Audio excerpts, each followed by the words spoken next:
They are robbing the homeless of their lives. Picture this. You're walking down the street. It's night. The kind of night where the shadows play tricks on your eyes. You see a car parked in a dark alley. Inside, there are two little old grandmas. Like baking cookies for your birthday kind of grandmas.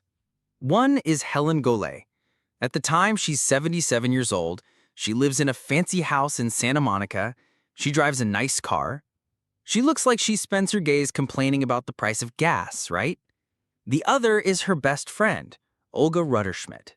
She's 75, a former masseuse. Seems quiet, harmless, the kind of person you'd trust to watch your poodle. And they're just sitting there, in the dark, waiting. You're thinking they're waiting for their grandkid to finish a late-night shift, right?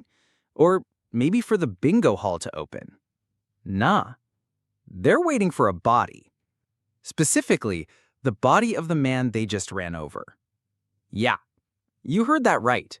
This is the insane, and I mean insane, true story of the hit-and-run grandmas. Two sweet old ladies who decided the best way to get rich wasn't through the lottery or bingo or even selling those handmade sweaters. It was to find lonely homeless men, act like they're best friends, and then kill them for millions of dollars. Seriously, this is not a joke. This is real life. And it's so wild it feels like it has to be a movie. The grand plan. From kindness to killer. It all starts back in the late 90s. The world is buzzing about Y2K, dial-up internet is making screechy noises, everyone's worried about their Tamagotchis dying. And while all that's going on, two little old ladies are cooking up a plan. A plan so evil, so messed up, it sounds like something straight out of a Hollywood script. Except this was real. Helen Golay was the brains, the mastermind. She had a cold, calculating mind hidden behind that kindly grandma facade. She was the one who did the research. She handled the paperwork, the forged signatures, the heavy lifting of the entire evil scheme. Olga Rutterschmidt was the muscle, the one who'd get her hands dirty. She was often the one out on the streets, doing the initial legwork, luring in the victims. She was the face of their fake kindness. These two were an unlikely team. Like a grandma version of Bonnie and Clyde. But instead of robbing banks, they were robbing people of their lives. Their master plan was simple and utterly monstrous. Step 1. Find a lonely homeless guy, someone with no family, someone who wouldn't be missed. They targeted the most vulnerable people in the city, men who had fallen through the cracks. It's sickening.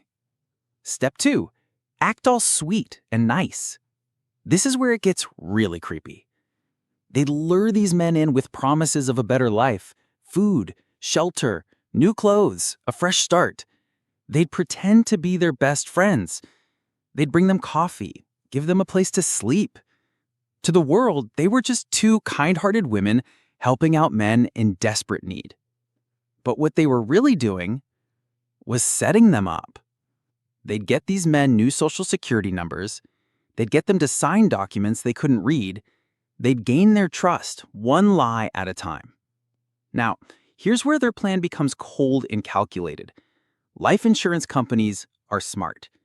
If someone dies too soon after getting a policy, they get suspicious. It's called the contestability period. It's usually 2 years. If you die within that time, the company can investigate and refuse to pay. But if you make it past that 2-year mark, it's a clean payout. So the grandmas had a choice.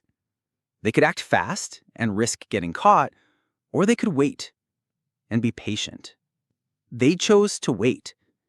They spent 2 long years pretending to be these men's best friends. 2 years of fake hugs and fake smiles. 2 years of paying premiums on policies that would only pay out if their friends ended up dead. It's just so cold. So calculated.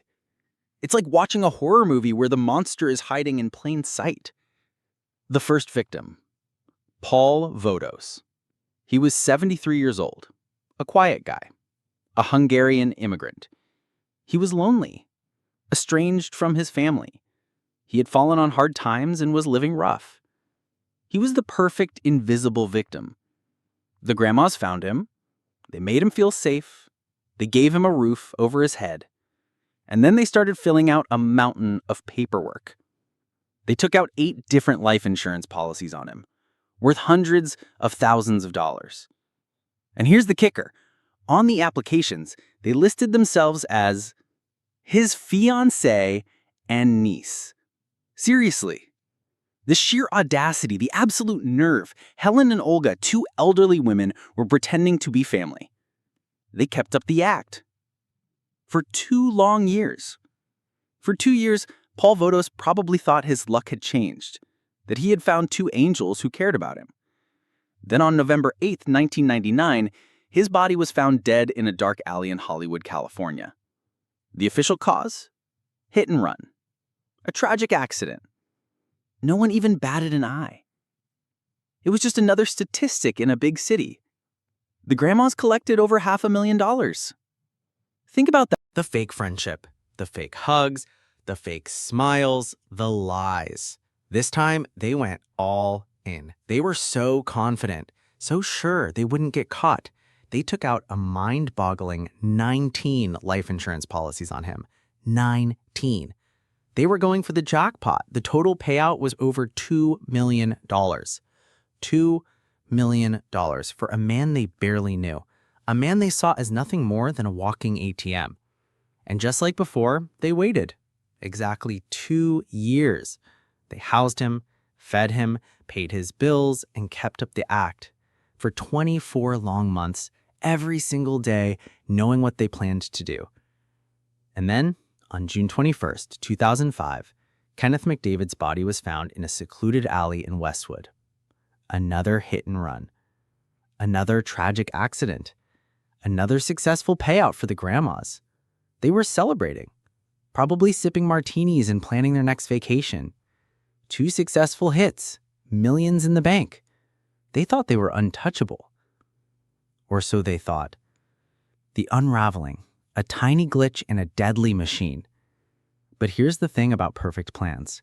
There's always a tiny glitch, a small crack in the facade. One of the insurance companies got a little suspicious. An eagle-eyed investigator noticed something weird. A new policy was taken out on Kenneth McDavid just after he died, which, is a pretty big red flag. It's like the biggest red flag you can imagine. It's like a 5-alarm fire of red flags. The investigator started digging, and what he found was a pattern so bizarre it had to be a conspiracy. The same 2 grandmas, as beneficiaries, on multiple policies, 2 dead men, in 2 different alleys, both ruled hit and runs. The LAPD gets involved. Detective Dennis Kilcoyne was on the case. He heard about the McDavid case, and it sounded exactly like the Vodos case he worked years earlier. It was a chance conversation between detectives that finally linked the 2 seemingly random deaths. They put Helen and Olga under surveillance. They started watching their every move. And then they put wiretaps on the grandma's cars. They listened to their conversations. And this is where it gets absolutely insane. You know what they heard? The 2 old ladies in their 70s talking casually about killing these men. Like they were talking about a trip to the grocery store. They were talking about running them over. They were talking about getting away with it. They were even debating whether the police were getting close. You did all these insurances extra. That's what raised the suspicion. You can't do that stupidity. You're going to go to jail, honey. They're going to lock you up. And Helen would just respond, you better be quiet.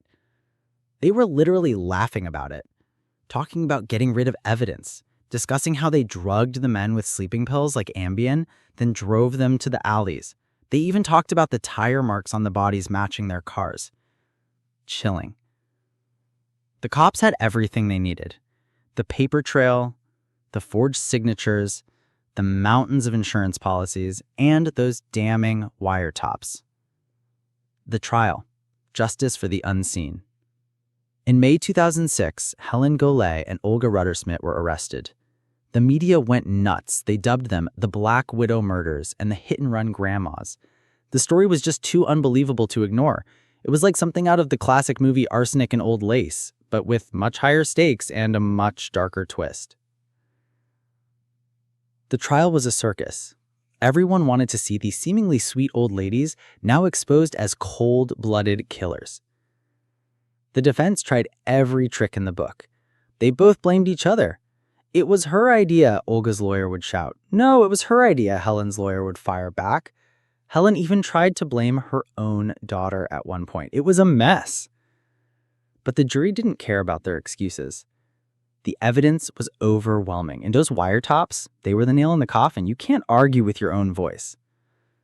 In April 2008, the jury found them guilty. The jury took less than an hour to find Helen Golay guilty of first-degree murder and conspiracy.